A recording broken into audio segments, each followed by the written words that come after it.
মানুষ কাকে বলে জানেন?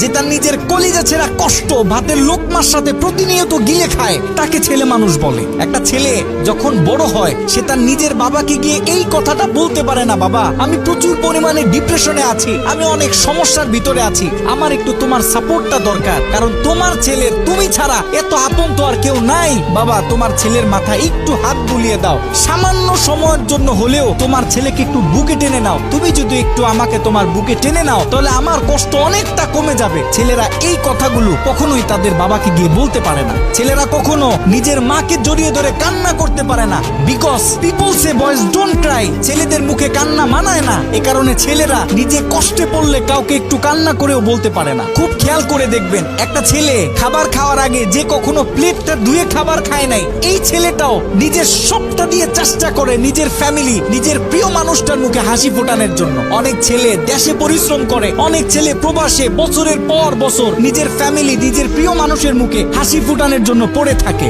দিন শেষে ছেলেদের মুখে হাসি ফোটানোর মতো কাউকে পাওয়া যায় না। আমি মনে করি boys are the best actor in the world. এই পৃথিবীতে ছেলেরা হচ্ছে সব থেকে বড় অভিনেতা, কারণ ছেলেরা নিজেদের বুকে হাজারো লক্ষ কষ্ট পুঁতে রেখেও মুখে হাসি নিয়ে চলে, কারণ সে জানে আজকে আমি যদি ভেঙে পড়ি তাহলে আমার পুরো ফ্যামিলিটা অস্তিত্বহীন হয়ে যাবে।